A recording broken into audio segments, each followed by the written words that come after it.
یہ بھی ایک انوکھی فطرت ہے انسان کی جس کو اللہ تعالیٰ نے اس بارے میں بیان فرمایا۔ محبوب آپ نے اس شخص کی طرف نہیں دیکھا جو حضرت ابراہیم سے جھگڑا کر رہا تھا ان کے رب کے بارے میں؟ جھگڑا کیوں کر رہا تھا؟ ان آتاہ اللہ الملک، کیونکہ اللہ نے اسے ملک عطا فرمایا۔ اللہ نے بادشاہی دیا تو وہ اللہ کے معاملے میں جھگڑے کرنے لگ گئے، وہ کہتا ہے میں ہی رب ہوں۔ تو حضرت ابراہیم علیہ السلام نے فرمایا میرا رب تو وہ ہے جو زندہ کرتا اور مارتا ہے۔ تو بیوقوف نے دلیل کیا دی؟ نمرود کہنے لگا میں رب ہوں، تو فرمایا میرا رب وہ ہے جو زندہ کرتا اور مارتا ہے، تو کہتا ہے میں بھی زندہ کرتا ہوں مارتا ہوں، دلیل کیا ہے؟ ایک سزائے موت کا قیدی منگایا اور حضرت ابراہیم علیہ السلام کے سامنے کہنے لگا بھی تمہاری سزا کیا تھی؟ وہ کہنے لگا کل پرسوں پھانسی ہونے والی تھی۔ کہنے لگا جاؤ تم آزاد ہو۔ کہنے لگا دیکھ لو میں نے زندگی دے دی نا، حالانکہ یہ پرسوں مر جاتا۔ اور ایک بے گناہ کو پکڑا، تلوار ماری اور قتل کر دیا۔ کہنے لگا دیکھو میں بھی تو زندگی اور موت دیتا ہوں۔ اب حضرت ابراہیم اس کی اس دلیل پر اعتراض کر سکتے تھے، آپ نے خاص غور کرنا ہے بات پہ۔ اعتراض کر سکتے کہ تو پاگل ہے، زندگی تو یہ ہے نا کہ جس کو تلوار سے مارا اسے اٹھا کے دکھا، یہ اعتراض ہو سکتا تھا۔ لیکن جب کوئی بیوقوف جیسی دلیل دے نا، تو علم مناظرہ کا اصول یہ ہے کہ پھر اسے اس کی زبان میں جواب دیا جاتا ہے، پھر اس کو یہ نہیں آپ کہیں گے کہ یہ تو نے کیا کیا۔ اب جس طرح کا منہ ہوگا تھپڑ بھی، یہ بزرگوں کی مثالیں ہیں نا، تو اس نے کہا جی دیکھو میں نے بھی بندہ ایک زندہ کر دیا ایک مار دیا ہے۔ اب یہ اس کی بیوقوفوں جیسی دلیل تھی، لیکن چونکہ بندہ ہی بیوقوف تھا تو اس کی اس کو سمجھ نہیں آنی تھی، تو حضرت ابراہیم نے دلیل بدل لی اور آپ فرمانے لگے چلو پھر اگر یہی بات ہے تو میرا رب وہ ہے جو سورج کو مشرق سے نکالتا ہے اور مغرب میں غروب کرتا ہے۔ تو اگر رب ہے نا تو اس طرح کر فاتی بہا من المغرب، تو اسے مغرب سے نکال۔ چل یہ تو نے زندہ مردہ کر کے دکھا دیا نا، تو مغرب سے نکال۔ فبہت الذی کفر، تو کافر پریشان ہو گیا اس لیے کہ وہاں سے نکال سکتا نہیں تھا۔ تو جب آپ کسی سے گفتگو کرتے ہیں نا تو الجھے نہیں، بات ایسی کریں جس کا کوئی جواب موجود نہ ہو۔ یہاں مفسرین نے ایک بڑی شاندار بات لکھی ہے۔ مفسرین کہتے ہیں کہ اگر وہ یہ کہہ دیتا نا یہاں پہ، کیونکہ بیوقوف تھا نا کہہ نہیں سکا، اگر کہہ دیتا نا کہ مشرق سے تو میں نکالتا ہوں، تو آپ اپنے رب سے کہیں وہ مغرب سے نکالے، تو مفسرین کہتے ہیں اگر حضرت ابراہیم فرما دیتے نا تو رب کریم نے سورج مغرب سے بھی نکال دینا تھا، لیکن فبہت الذی کفر، وہ یہیں پہ نہ رہ گیا۔ اللہ کے بندے ہیں نا، امام اعظم ابو حنیفہ رحمت اللہ علیہ کے سامنے ایک دہری آ گیا، وہ کہتا تھا کہ ساری مخلوق خود بخود بنی ہے۔ تو امام صاحب نے بھی علم مناظرہ کے ساتھ اس کے ساتھ گفتگو کی، وہ کہنے لگا جی خود بن گیا سارا کچھ۔ تو امام صاحب کہنے لگے چل چھوڑ کل بات کریں گے تیرے ساتھ۔ وہ کل دوبارہ آیا تو امام اعظم دریا کے کنارے کھڑے تھے، کہنے لگا امام صاحب بڑے پریشان کھڑے ہو؟ تو آپ فرمانے لگے پریشان اس لیے ہوں کہ میں نے عجیب ہی نظارہ دیکھا ہے، ابھی ایک درخت خود بخود کٹا ہے اور خود بخود اس کے تختے بن گئے، خود بخود رندہ چلا ہے، خود بخود کشتی بن گئی ہے، خود بخود دریا میں اتری ہے، اور خود بخود کچھ بندوں کو ادھر لے کے آنے لگ گئی ہے، کچھ کو یہاں سے ادھر لے کے جانے لگ گئی ہے، سارا کچھ خود۔ وہ کہنے لگا حضور سیانے بیانے بندے ہیں، کبھی کشتی بھی خود بخود بنی ہے، کبھی بندے خود بخود ادھر سے ادھر بھی گئے ہیں۔ آپ فرمانے لگے کشتی خود بخود نہیں بن سکتی تو اتنی بڑی کائنات خود بخود کیسے بن گئی؟ اور اگر بندے ادھر سے ادھر خود بخود نہیں آ سکتے تو بتا یہ سورج اور چاند خود بخود ادھر سے ادھر کیسے روز چلے جاتے ہیں؟ تھوڑی دیر چپ رہا، پھر آ کے امام اعظم کے ہاتھ چومے اور کہنے لگا آپ نے تو کمال کر دیا، میرا ذہن صاف ہو گیا، مجھے کلمہ پڑھائیں، میں بھی مدینے والے محبوب کا غلام بن جاتا۔ تو پکی دلیلوں کے ساتھ گفتگو کرتا ہے قرآن پاک، پکی دلیلیں۔ یہ آیت سبق یہ دیتی ہے کہ آپ کسی سے بات کریں تو اب چونکہ سپارہ لمبا ہے بات رہ نہ جائے، پر یہ مضمون اتنا شاندار ہے کہ میرا یہاں رکنے کو دل کرتا ہے۔ وہ ہمارا نظریہ یہ ہے کہ امام کے پیچھے سورۃ فاتحہ نہیں پڑھنی، اگرچہ جو پڑھتے ہیں اس پر کوئی سخت فتویٰ نہیں ہم دیتے، بعض آئمہ پڑھتے ہیں، لیکن سمجھانے کے لیے امام اعظم ابو حنیفہ رحمت اللہ علیہ کی رائے ہے کہ امام کے پیچھے سورۃ فاتحہ نہیں پڑھنی۔ ہمارے پاس دلیل ہے، قرآن کہتا ہے جب قرآن پڑھا جائے تو خاموشی سے سنو، اور حضور کا فرمان موجود ہے مصنف ابن ابی شیبہ میں کہ امام کی قرات ہی مقتدی کی قرات ہے۔ بزرگ کہتے ہیں کہ دلیل اس طرح کی دو کہ سامنے والے کے ذہن تک بات پوری اتر جائے، آپ اسے سمجھا پائیں۔ امام صاحب نے جب یہ بات ارشاد فرمائی تو کچھ لوگ آپ سے مناظرہ کرنے آ گئے، 15-20 لوگ تھے، ایک ادھر سے بولتا پڑھنی چاہیے صورت امام کے پیچھے، ایک ادھر سے بولتا پڑھنی چاہیے، ایک ادھر سے بولتا۔ تو امام اعظم ابو حنیفہ فرمانے لگے تم سارے پڑھے لکھے لوگ ہو، یہ گفتگو کا طریقہ ہے؟ اس طرح بات کرتے ہیں کسی کے سامنے؟ میں اکیلا ہوں اور تم 15 لوگ ہو، کوئی ادھر سے بولتا ہے کوئی ادھر سے بولتا ہے، طریقہ کرو کوئی بات کا۔ وہ چپ کر گئے، کہنے لگے ویسے ٹھیک تو ہے، ہم تو غیر مہذب ہو گئے۔ تو امام صاحب کہنے لگے ایک بندے کو منتخب کرو، وہ میرے سامنے آئے۔ انہوں نے ایک بندہ منتخب کر لیا، وہ کہنے لگا جناب یہ ہمارا نمائندہ ہے، یہ اگر جیت گیا تو ہم سارے جیت گئے، یہ اگر ہار گیا تو ہم سارے۔ تو امام صاحب کہنے لگے کیوں منتخب کیا؟ کہنے لگے جی سارے بولیں گے تو سمجھ ہی نہ آئے گی کوئی کیا کہہ رہا ہے، کوئی کیا کہہ رہا ہے، کوئی کہاں ہے کوئی کہاں ہے۔ تو امام صاحب کہنے لگے میرا بھی مسئلہ یہی ہے، ایک الحمدللہ رب العالمین پہ ہے اور دوسرا صراط الذین انعمت علیہم پہ ہے۔ تو میں بھی کہہ رہا ہوں کہ جو امام آگے لگا لیا نا اس پر اعتبار کرو، اس پر اعتبار کرو۔ تو دلیل وہ دیں کہ جو دلیل سامنے والے کے ذہن میں اتر جائے۔ چلے جی تھوڑا آگے چلتے ہیں۔ اللہ کریم نے نا آگے ایک اور مثال بیان کی۔ یہ جو بہت سارے لوگوں کے دلوں میں خیال آتا ہے نا، قبروں میں جائیں گے ہڈیاں گل جائیں گی سڑ جائیں گی تو کیسے اٹھیں گے؟ تو اسی پارے کی آیت نمبر 259 میں اللہ تعالیٰ نے ہمارا وہ مسئلہ بھی حل کیا اور 2 واقعات تفصیل کے ساتھ تیسرے پارے میں بیان فرمائے۔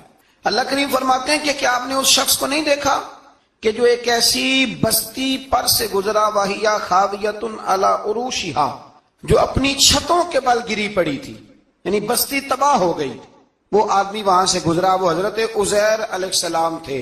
بہت سارے مفسرین کے نزدیک بعض نے یہ لکھا ہے کہ چونکہ یہاں اللہ نے کسی کا ذکر نہیں کیا تو ہم بھی کسی کو مخصوص نہیں کرتے، لیکن کثیر کی تعداد یہ ہے کہ حضرت عزیر تھے، آپ گزرے ایک بستی میں تو آپ نے دیکھا کہ وہ بستی تباہ حال ہو گئی ہے اور زمین پلٹ دی گئی ہے، چھتوں کے اوپر لوگ مرے ہوئے پڑے ہیں۔ تو آپ کے دل میں خیال آیا کہ یا اللہ تو انہیں کیسے زندہ کرے گا بعد موتہا، مرنے کے بعد؟ خیال آیا، اللہ کریم نے نا انہی پہ موت طاری کر دی، حضرت عزیر علیہ السلام پہ۔ ان کے پاس تھوڑا سا کھانا تھا، ایک گدھا تھا، درخت کے نیچے لیٹ گئے گدھے کو باندھ کے۔ اللہ تعالیٰ نے ان پر نیند طاری کی اور وہ 100 سال تک سوتے ہی رہے۔ وہ بے آباد بستی آباد ہو گئی، وہاں شہر آباد ہو گیا، دنیا آباد ہو گئی، زمانہ آباد ہو گیا۔ آپ جب سوئے تو آپ کی عمر مبارک 40 سال تھی۔ 100 سال کے بعد اٹھے، ثم آسا، جب اٹھے قال کم لبستا، اللہ نے فرمایا کتنی دیر سوئے؟ قال لبستو یومن او بعد یوم، کہنے لگے یا ایک دن سویا ہوں یا دن کا تھوڑا سا حصہ۔ تو رب کریم نے فرمایا نہیں، آپ تو 100 سال تک سوئے رہے۔ فرمایا وہ دیکھو ذرا گدھے کی طرف، وہ گدھا جو تھا نا ان کا وہ گل سڑ گیا، ہڈیاں بکھر گئیں، اور وہ جو کھانا تھا نا، پھل تھے، شربت تھا، سالن تھا، اس کا حال یہ ہے کہ لم یتسنہ، وہ باسی بھی نہیں ہوا۔ یہ ہے میرے رب کی قدرت، جس نے پہلے گل سڑ جانا تھا وہ باسی بھی نہیں ہوا، اور وہ گدھا اس کی ہڈیاں بھی بکھر گئیں۔ تو رب کریم نے فرمایا سمجھ آئی ہے میں مردے کیسے زندہ کروں گا؟ عرض کی یا اللہ ایسی سمجھ آئی ہے تو کبھی بھولے گی بھی نہیں۔ 100 سال تک سوئے رہے۔ یہ بڑا لطیف واقعہ ہے۔ حضرت عزیر علیہ السلام اٹھ کے نا تو اپنے گھر گئے تو کوئی پہچانتا ہی نہیں تھا۔ ایک بوڑھی اماں جس کی عمر بہت زیادہ ہو گئی تھی، اس کو جا کے سلام لی تو آپ فرمانے لگے اس اماں سے یہ عزیر کا گھر ہے؟ تو اماں فرمانے لگی ہاں ہے تو عزیر کا، لیکن وہ تو 100 سال پہلے غائب ہوئے، دوبارہ آئے ہی نہیں۔ آپ فرمانے لگے اماں میں ہوں عزیر۔ اماں کہنے لگی کہ عزیر کی تو ہر دعا قبول ہوتی تھی، اگر آپ عزیر ہیں نا تو دعا کریں، میری ٹانگیں جواب دے گئی ہیں، آنکھوں سے نظر نہیں آتا، آپ دعا کریں، اگر آپ واقعی عزیر ہیں تو اللہ مجھے شفا دے دے گا۔ تو حضرت عزیر نے دعا کی تو رب نے انہیں شفا دے دی۔ حضرت عزیر کی عمر اس وقت بھی 40 سال تھی۔ حضرت عزیر کی عمر جب گئے تب بھی واپس آئے تو، اور حضرت عزیر کا بیٹا ان سے ملا تو اس کی عمر 118 سال تھی، پوتے بھی بوڑھے تھے۔ لوگوں نے حضرت عزیر علیہ السلام سے کہا یہ کیا ہے؟ فرمانے لگے یہ میرے اللہ کی قدرت ہے، یہ میرے رب کی قدرت ہے۔ آج بھی آپ دیکھ لیں کہ کچھ لوگوں کے بال ساری زندگی سفید نہیں ہوتے، اور کچھ 17 سال کے 16 سال کے نوجوان ہیں تو سارا سار ان کا سفید ہو جاتا ہے، علامات وہ آ جاتی ہیں جو بوڑھوں میں ہوتی ہیں۔ تو اللہ تبارک و تعالیٰ نے فرمایا کہ یہ ہماری قدرت ہے، اس طرح کر کے ہم مردوں کو زندہ کریں گے۔ جب مومن قبروں سے اٹھیں گے نا، مومن آنکھ کھلے گی تو کہیں گے سویرا ہو گیا، جیسے ابھی سوئے تھے نا، کہیں گے دن چڑھ گیا، تو اللہ فرمائے گے ہاں دن بھی چڑھ گیا ہے اور رب رسول کے دیدار کا نظارہ بھی تمہیں دیا جائے گا۔ اٹھو، بڑی شاندار صبح ہوئی ہے۔ اور کافر جب اٹھے گا تو کہے گا اوہو اب میرے لیے کیا نئی سزا ہے۔ تو اس سے بالکل آگے متصل حضرت ابراہیم علیہ السلام کا وہ واقعہ اسی پارے میں ذکر کیا گیا ہے۔ جب حضرت ابراہیم علیہ السلام نے کہا تھا کہ اے اللہ مجھے دکھا تو مردے کیسے زندہ کرے گا، تو رب کریم نے فرمایا یقین نہیں، عرض کی یا اللہ اطمینان قلبی کے لیے۔ ایک علم الیقین ہوتا ہے، ایک عین الیقین ہوتا ہے، ایک حق الیقین ہوتا ہے۔ کہ یا اللہ میں اطمینان قلبی کے لیے، تو اللہ نے فرمایا 4 پرندے لے لو۔ حضرت ابراہیم علیہ السلام نے 4 پرندے لیے، کچھ نے لکھا ہے کوا تھا، مور تھا، مرغی تھی، کبوتر تھا، مختلف نام آئے۔ وہ 4 پرندے لیے، پھر ان کو ذبح کیا، پھر ان کا قیمہ بنایا، پھر گوشت ایک دوسرے میں مکس کیا، پھر 4 مختلف پہاڑیوں پہ رکھا۔ اللہ نے فرمایا مکس ہو گئے نا آپس میں، اب تم آواز دو۔ حضرت ابراہیم نے آواز دی اور رب نے زندگی دی، اور وہ پرندے اپنی ٹانگوں پر چلتے ہوئے حضرت ابراہیم کے پاس آ کے کھڑے ہوئے۔ تو فرمایا ابراہیم جس طرح ان کو زندہ کیا نا، اسی طرح پھر قبروں سے میں ہڈیاں بھی زندہ کر کے نکال دوں گا۔ میں ایک فلسفی کو پڑھ رہا تھا، یہ ہمارے جدید دور کے فلسفی بڑے عجیب باتیں کرتے ہیں۔ وہ کہتے ہیں جی ہوا ایسی چلتی ہے کہ انسان قبر میں ہوتا ہے تو ہڈیاں گل سڑ جاتی ہیں تو کوئی بھی نہیں بچتا، اور پھر آپ کہتے ہیں کہ کچھ کو عذاب ہوتا ہے کچھ کو ثواب ہوتا ہے۔ تو قبر کے اندر جب مردے چلے گئے تو آپ یہ بھی کہتے ہیں بعض لوگ ایک ایک قبر سے 70 اٹھیں گے تو ایک کو عذاب ہو رہا ہے ایک کو ثواب ہو رہا ہے، یہ کیا ماجرا ہے؟ ہمارے بزرگوں نے جواب دیا ہے، ہمارے بزرگوں نے یہ جواب دیا ہے کہ یہ ہوائیں، یہ فضائیں، یہ ساری اللہ کی قدرت ہے۔ ہر آدمی کو ٹھنڈ لگ جاتی ہے سردیوں کے موسم میں۔ میں نے کچھ ایسے بندے دیکھے ہیں، بلکہ کوئی مجھے کہے گا تو میں دکھا دوں گا، ساری سردیاں سویٹر نہیں پہنتے، پھر فوت ہو جاتے ہیں۔ اور کئیوں نے 6 پہنے ہوتے ہیں، پھر بھی دانت کے ساتھ دانت بج رہا ہوتا ہے، وہ کہتے ہیں توبہ توبہ بڑی ٹھنڈ ہے۔ یہ بھائی آب و ہوا ایک ہی ہے، لیکن وجود کے اثر قبول کرنے کے معاملات بھی اور یہی معاملہ قبر میں ہوگا۔ دیکھیں نا حضرت عزیر علیہ السلام کے گدھے نے بھی آب و ہوا لکھی اور کھانے نے بھی، تو گدھا گل سڑ گیا پر کھانا گلا سڑا۔ دوسری بات یہ کہ قبر میں بندے اکٹھے ہیں تو کسی کو عذاب تو کسی کو ثواب۔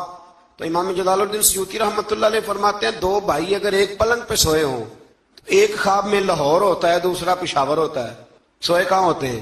اکٹھے ایک پلنگ پہ۔ وہ ایک کہتا ہے میں رات کو لاہور تھا، اور دوسرا کہتا ہے نہیں تو غلط کہہ رہا میں تو پشاور تھا، تو ہوتے کہاں ہیں؟ تو اگر ایک جگہ پہ آپ موجود ہیں اور اللہ تبارک و تعالیٰ نے آپ کو روحانی طور پر کہیں کا کہیں پہنچا دیا ہے، تو اسی طرح قبروں میں بھی اگر کسی کو عذاب ہوگا تو ہو ہی جائے گا، اللہ معاف کرے، اور اگر کسی پہ رحمت ہوگی تو وہ بھی انشاءاللہ ہو ہی جائے گی۔ تھوڑا سا آگے بڑھتے ہیں۔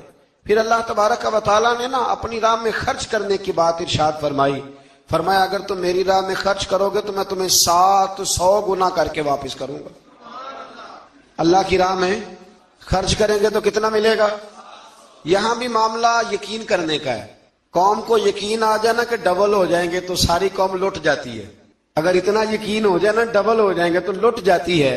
تو اگر یہ بھی یقین ہو جائے نا کہ 700 گنا ہو جائیں گے تو پھر بھی میرا خیال یہ ہے کہ قوم لٹنے کو تیار ہو سکتی ہے، لیکن وہاں لٹ کے برباد ہوتے ہیں۔ رب رسول کے رستے میں لٹیں گے تو آنے والی نسلوں کو بھی اللہ آباد فرما دے گا، اللہ آباد کر دے گا آنے والی نسلوں کو۔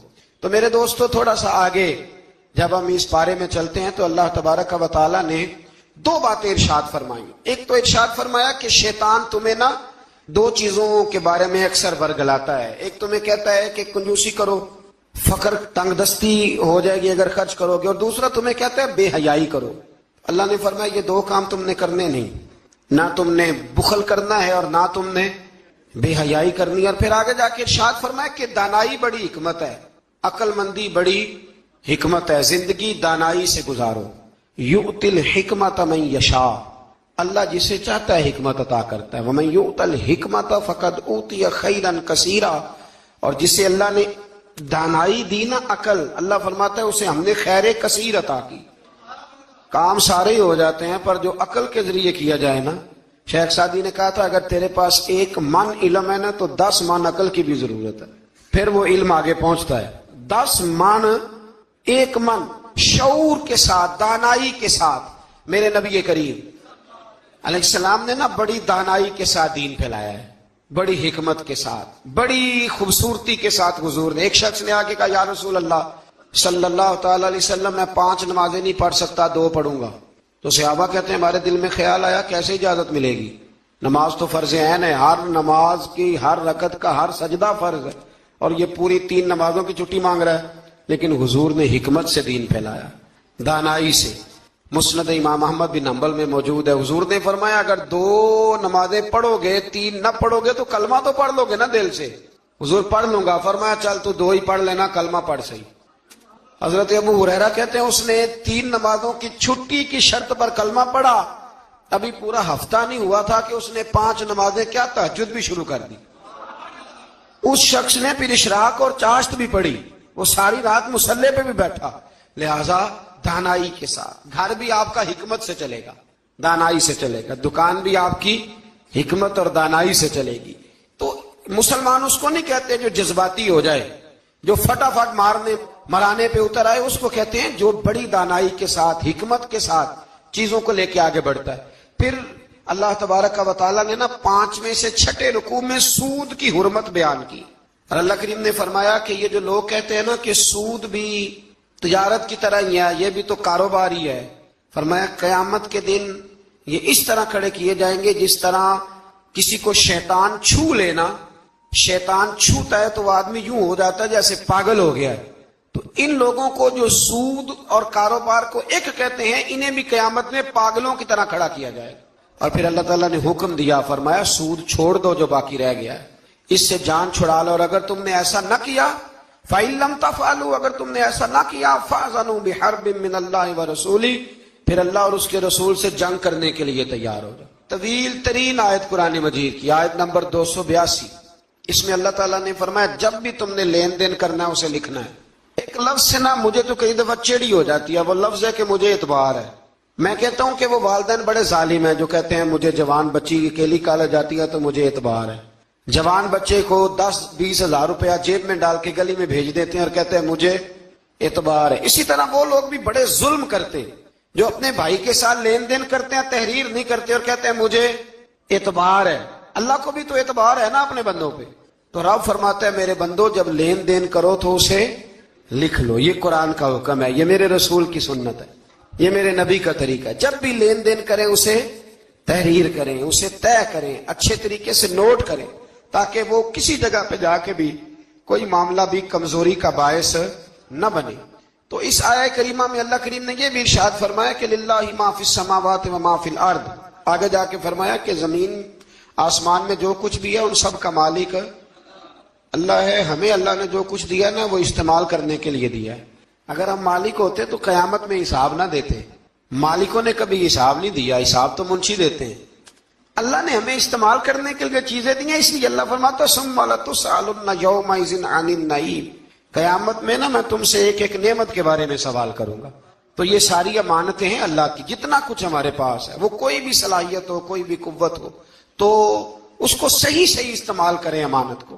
پھر میرے عزیز اللہ تبارک و تعالیٰ نے نا اس سورہ مبارکہ کے آخر میں ہمیں ایک دعا سکھائی ہے، وہ بڑی شاندار دعا ہے، ہر چیز طلب کرتی ہے کہ اس کو پڑھا جائے، دیکھا جائے، پر اس دعا کے آخری لفظ یہ ہیں واعف عنا، اللہ ہم سے درگزر فرما، اور آخری لفظ یہ ہے کہ واغفر لنا، اللہ ہمیں بخش دے، وارحمنا، اور اللہ ہم پہ رحم فرما، اس لیے کہ انت مولانا، تو ہی ہمارا مددگار ہے، فانصرنا علی القوم الکافرین، اللہ کافروں کے مقابلے ہمیں ہماری مدد فرما۔ تو پھر آگے سورہ آل عمران شروع ہوتی ہے۔ سورہ آل عمران کے بالکل ابتدا میں اللہ کریم نے فرمایا کہ قرآن پاک میں 2 قسم کی آیات ہیں، کچھ آیات بالکل واضح ہیں اور کچھ آیات ایسی ہیں کہ جو متشابہ ہیں، جن کو سمجھنے کی ضرورت ہے۔ تو فرمایا جن کے دلوں میں کجی ہے نا، کھوٹ ہے، وہ متشابہ آیات کے پیچھے جاتے ہیں۔ کچھ آیات بالکل واضح ہیں، کچھ کو سمجھنے کی ضرورت۔ تو 2 لوگ قرآن پڑھ کے فساد برپا کرتے ہیں، یہ وہ لوگ ہیں جو متشابہات کے پیچھے لگتے ہیں، واضح آیات کی طرف نہیں جاتے۔ ہمارے زمانے میں بھی ہم دیکھتے ہیں کہ قوم یہ جو واضح آیات ہیں ان پر عمل نہیں کرتی، بلکہ کچھ ایسی آیات، کچھ ایسی باتیں جن کو بڑی گہرائی اور گہرائی سے سمجھنے کی ضرورت ہے وہ لے کے آ جاتی ہے، کہتے ہیں یہ فلسفہ بیان کریں۔ تو میں کہا کرتا ہوں جو سیدھی سیدھی چیزیں ہیں پہلے ان پہ عمل کر لو نا، نمازیں 5 فرض ہیں وہ پہلے پڑھو نا، ماں باپ کی خدمت فرض ہے وہ کرو، حق سچ بولو، حلال روزی کھاؤ، جو ہے وہ دیانتداری کا مظاہرہ کرو تو یہ کام کرو نا، پھر آگے فلسفے میں بھی چلے جائیں گے، پھر منطق کی باتیں بھی چھیڑ لیں گے۔ تو جو واضح واضح چیزیں ان پر تو عمل کر لیں، وہ باریکیوں میں جانا، پہیلیاں جو ہے وہ بجھانا اور بڑی بڑی عجیب باتیں کرنا، ان سے نکلیں۔ اللہ تبارک و تعالی ہمیں سمجھنے کی توفیق عطا کرے۔ پھر اس سے آگے جا کے نا تو اللہ تبارک و تعالی نے اسی آیہ کریمہ کے اندر حضرت مریم کا ذکر فرمایا ہے۔ جناب مریم سلام اللہ علیہا اللہ تبارک و تعالی کی وہ پاک باز بندی ہے جن کی ماں نے منت مانگی تھی کہ اللہ اگر تو مجھے بچہ دے گا نا تو میں وہ تیرے راستے میں دے دوں گی۔ یہ حضرت عمران علیہ السلام کی صاحبزادیاں جناب مریم اللہ کی ولیاں ہیں۔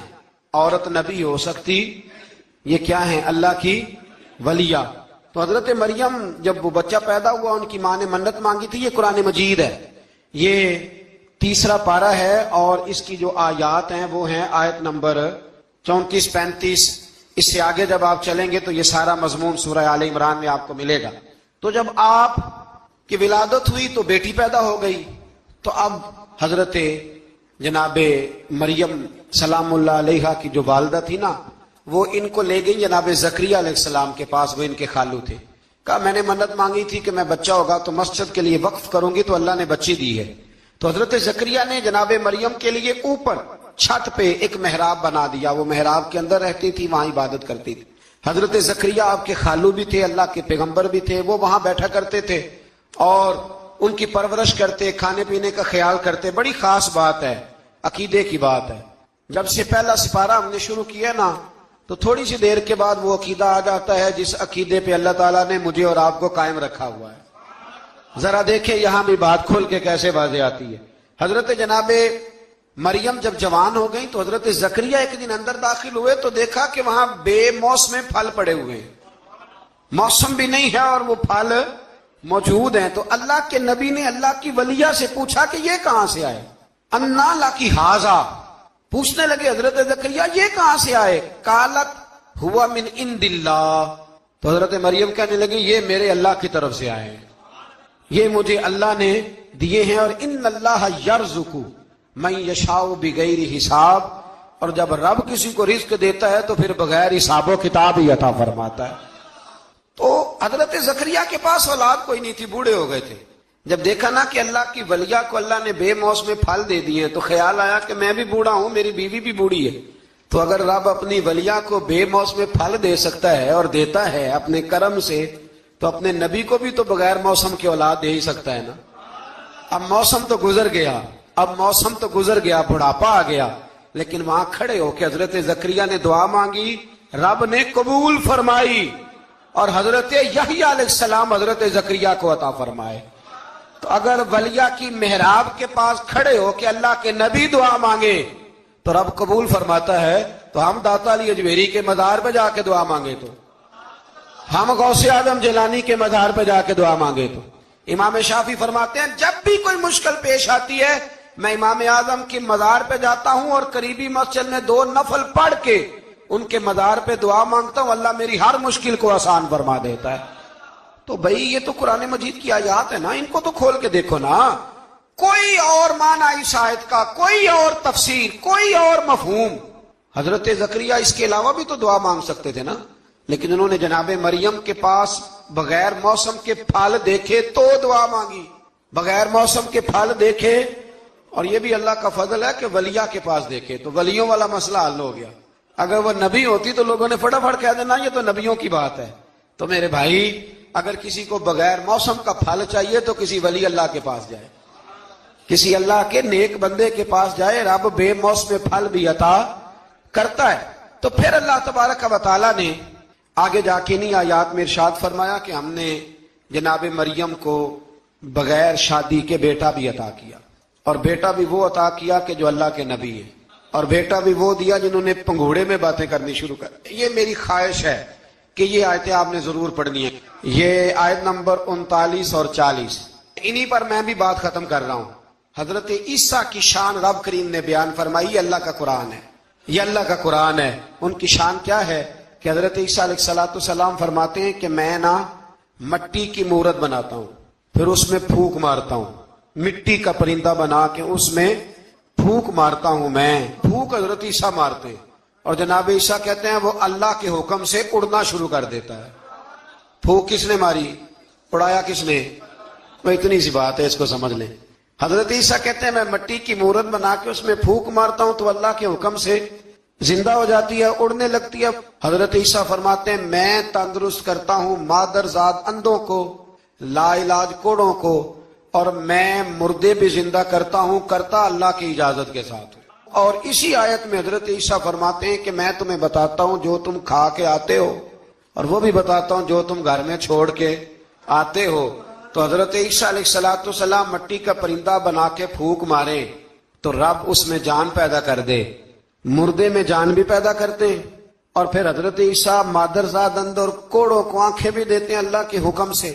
اور پھر حضرت عیسیٰ علیہ السلام مردہ بھی زندہ کرتے ہیں اس کے اذن سے. جو کھا کے آتے ہیں وہ بھی بتاتے ہیں، جو چھوڑ کے آتے ہیں وہ بھی بتاتے ہیں. تو یہ تو حضرت عیسیٰ کی شان ہے. یہ حال ہے ان کے غلاموں کا، تو میری سرکار کا عالم کیا ہوگا؟ میری سرکار کا عالم کیا ہوگا؟ ایک جملہ میرے اعلیٰ حضرت کا، اور بات بڑی اعلیٰ. فرمانے لگے حضرت عیسیٰ علیہ السلام تو پھونک مار کے مردہ زندہ کرتے ہیں نا، تو فرماتے ہیں میرے نبی تو ایک نظر دیکھ لیں تو مردہ دل کو زندہ کر دیا کرتے. مردہ دل. اور پھر ایک حدیث سن لیں تاکہ بات اور واضح ہو جائے. حضور نے فرمایا علماء امتی کا انبیاء بنی اسرائیل، میری امت کے علماء بھی اسی طرح ہوں گے جس طرح بنی اسرائیل کے نبی ہوتے تھے. تو اگر حضرت عیسیٰ کے اندر یہ طاقت ہے تو میرے محبوب کے غلاموں میں بھی بڑی طاقت ہے.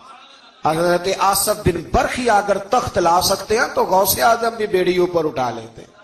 اس لیے عقیدہ اور نظریہ قرآن ہے، حدیث ہے. ہم چونکہ پڑھتے نہیں، توجہ نہیں کرتے، تو لوگ ہمیں فٹافٹ، آپ یقین کریں بڑے صاف ستھرے انداز میں لوگ آ کے کہتے ہیں جی دیکھو جی یہ کدھر سے آ گیا. تو میں نے کہا یہ اللہ کا قرآن ہے، اور قرآن میں نہ